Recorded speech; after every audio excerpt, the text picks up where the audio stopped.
Hello दोस्तों, आप सभी का स्वागत है हमारे यूट्यूब चैनल आशीष जीके अकेडमी पे। तो आज हम लोग सी टेट के ईवीएस के महत्वपूर्ण टॉपिक हम लोग पढ़ेंगे।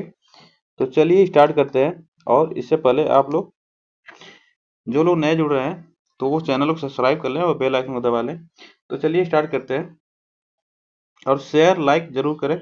चलिए स्टार्ट करते हैं आज का टॉपिक। पहले हम लोग हाथी से पढ़ते हैं। हाथी हाथी ये बहुत एनसीईआरटी पे आधारित है। ये जो कि सी टेट में आने वाले प्रश्न हैं, सब सब आते हैं बार बार। ठीक, तो चलिए स्टार्ट करते हैं। हाथी हाथी से पहला क्वेश्चन, इसके बारे में हम लोग जानते हैं। ठीक, हाथी को पानी में कीचड़ में खेलना बहुत पसंद है। इससे शरीर को ठंडक मिलती है। ठीक, गर्मी में राहत मिलती है। इससे गर्मी में राहत मिलती है। तो ये क्वेश्चन आते हैं कि हाथी को कीचड़ में खेलना पसंद है, तो इसमें क्वेश्चन पूछ सकता है। और ठंडक कीचड़ से क्या होता है, तो ठंडक मिलती है। ठीक, तो आप देख लीजिए हाथी। और इसके आगे हम लोग पढ़ते हैं। ये हाथी हैं सब जो कि झुंड में रहती हैं। तो आगे चलते हैं इसके और एक एक लाइन में पढ़ते हैं हम लोग। हाथी के कान जैसे होते हैं। हाथी के कान पंखे जैसे होते हैं। ठीक, हाथी के कान बड़े बड़े होते हैं जो कि पंखे जैसे हैं। गर्मी लगने पर हाथी अपने कान को हिला लेता है और फिर उससे हवा लेता है। ठीक, तो उससे फिर हवा लेता है। आप लोग ये ध्यान दीजिएगा। ठीक, आई क्वेश्चन आते हैं सब सी टेट में बार बार। नेक्स्ट चलते हैं आगे। और ये देखिए मोस्ट इम्पॉर्टेंट, आप लोग इसको जरूर लिखिए, याद करिएगा। ठीक, ये मोस्ट इम्पॉर्टेंट है। 3 महीने का हाथी लगभग कितने किलो का होता है, तो 3 महीने का हाथी लगभग 200 किलो वजन का होता है। ठीक, और एक बड़ा हाथी दिन में लगभग कितने घास पत्तियां खा लेता है, तो यह 100 किलो घास पत्तियां एक दिन में खा लेता है। ठीक, बड़ा हाथी झाड़ियां भी खाता है। नेक्स्ट चलते हैं आगे। हाथी बहुत कम आराम करता है। आप इस लोग हाथी बहुत कम आराम करता है, आप लोग इसको याद रखिएगा। और एक दिन में केवल 2 से 4 घंटे नींद लेता है। एक दिन में सिर्फ 2 से 4 घंटे ही सोता है हाथी। ठीक, और हाथी परेशानी आने पर एक दूसरे की मदद करते हैं। हाथी परेशानी आने पर एक दूसरे की मदद करते हैं। ठीक, नेक्स्ट चलते हैं आगे। एक झुंड में 10 या 12 हथनी और बाकी बच्चे होते हैं। ठीक ना, तो ये क्वेश्चन आता है कि हाथी के बारे में। तो हाथी एक झुंड में कितने रहते हैं, तो 10 या 12 हथनियां और बाकी बच्चे रहते हैं। ठीक, और झुंड के सबसे बुजुर्ग हथनी की पूरी झुंड की नेता होती है। जो झुंड की सबसे बुजुर्ग हथनी होती है वह झुंड की नेता होती है और वह झुंड का नेतृत्व करती है। ये आप लोग इसको याद रखिएगा। ठीक ना, तो आपसे पूछेगा झुंड की सबसे बुजुर्ग हथनी नेता होती है। ठीक, जब हाथी 15 से 14 साल तक का हो जाता है, जब हाथी 14 से 15 साल तक का हो जाता है, तब हाथी उस झुंड में नहीं रहता है। ठीक, तब हाथी उस झुंड में नहीं रहता और झुंड को छोड़कर चला जाता है।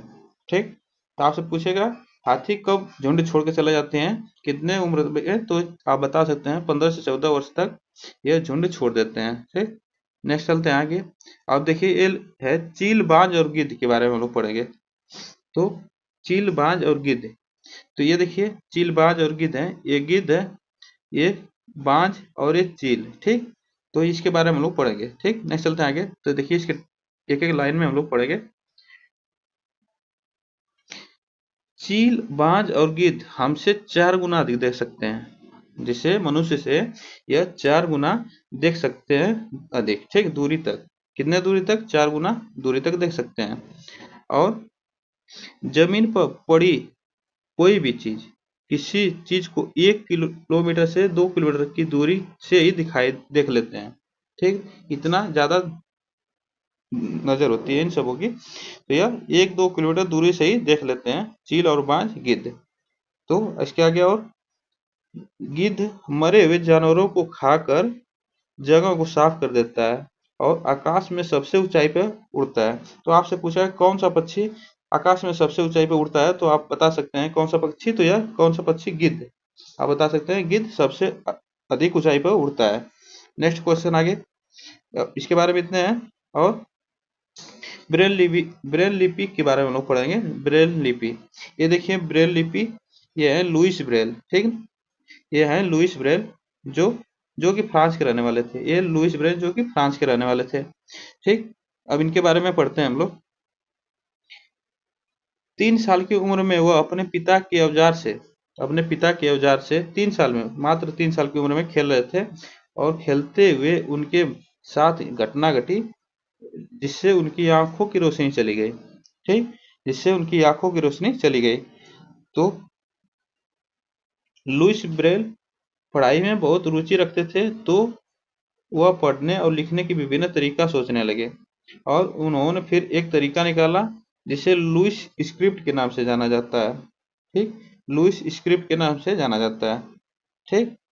इसके बारे में पढ़ते हैं। लुइस स्क्रिप्ट, यह एक मोटा कागज पर नुकीली चीज से 6 बिंदुओं को मारकर उभरे हुए बिंदुओं को उंगलियों के सहारे स्पर्श करते हुए पढ़ा जाता है, ठीक है। तो ये करता है, जो मोटा कागज होता है तो उस पे नुकीली चीज से 6 बिंदु बनाए जाते हैं, उस पे 6 बिंदु बनाए जाते हैं जिससे वो बिंदु उभरे हुए होते हैं और उस बिंदुओं को हम लोग छूकर जो उभरे हुए बिंदु हो तो उससे हम छूकर उसको स्पर्श करके तो हम उससे पढ़ते हैं, ठीक ना। यह 6 बिंदुओं पर आधारित होता है। आपसे पूछेगा कि लुइस ब्रेल कितने बिंदुओं पर आधारित होता है, तो आप बता सकते हैं कितने बिंदुओं पर, तो 6 बिंदुओं पर आधारित होता है। और क्वेश्चन आता है लुइस ब्रेल कहाँ के रहने वाले थे, तो आप बता सकते हैं कहाँ के रहने वाले थे, तो यह फ्रांस के रहने वाले थे, ठीक। यह बस इतने क्वेश्चन, फिर मिलते हैं नेक्स्ट टॉपिक में। और वीडियो अच्छी लगी हो तो चैनल को सब्सक्राइब करें और बेल आइकन को दबा के रखें और शेयर जरूर करें और लाइक, ठीक। तो कमेंट भी करें। तो आज के लिए बस इतना है, फिर मिलते हैं नेक्स्ट वीडियो में।